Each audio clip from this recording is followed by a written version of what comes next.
The divine call to being, a prayer of St.G. There were stones about, stones, stones, stones. For of them was called out praise.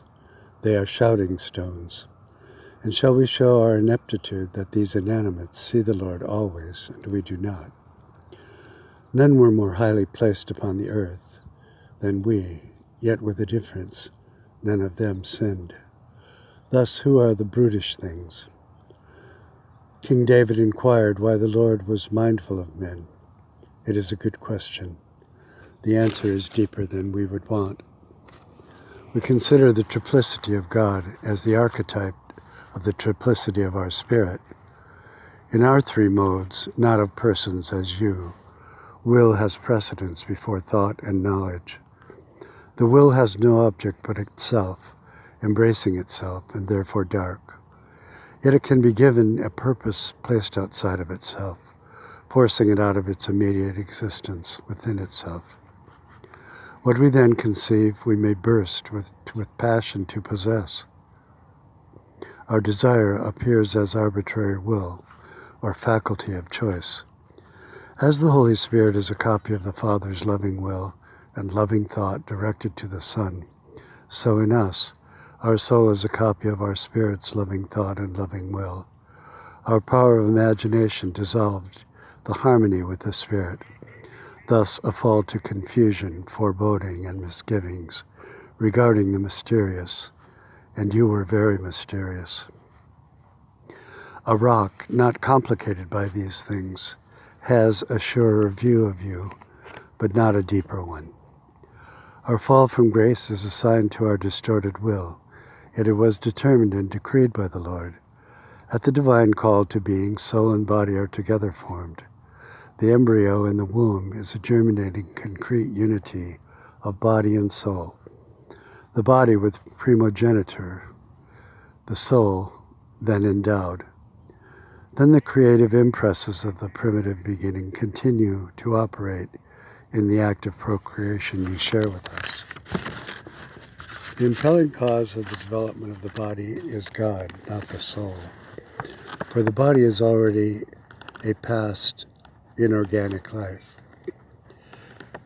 It is pervaded by powers from which its development may be comprehended, even without the addition of a soul.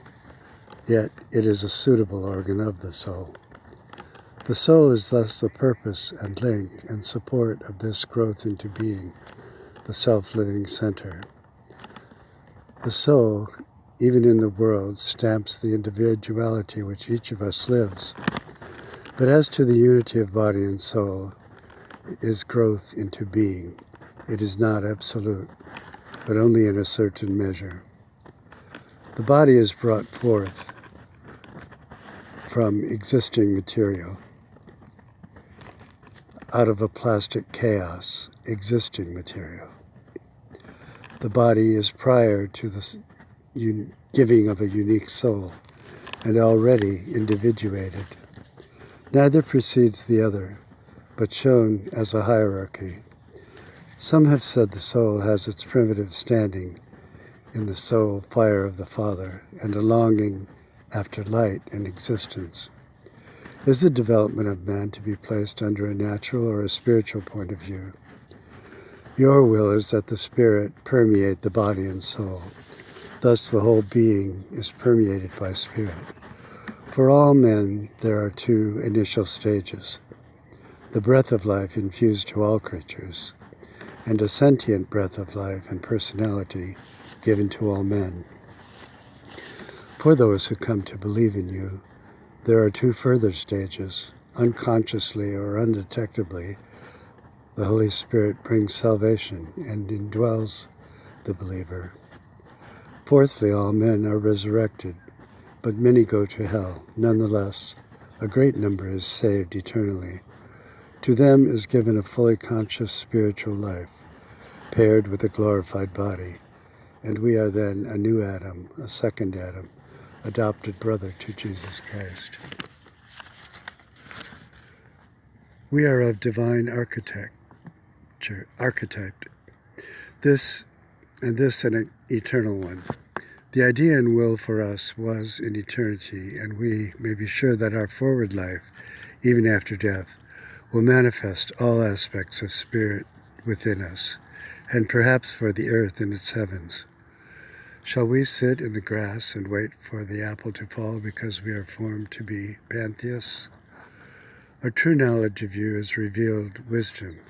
We have no other. Our earthly mother and father spoke, and thus we came to be.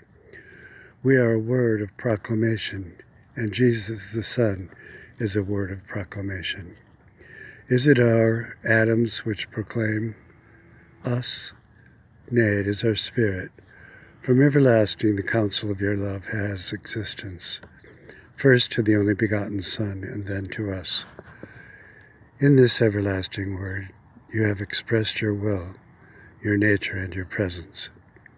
Is it this presence we sense in all things of our being and surround us?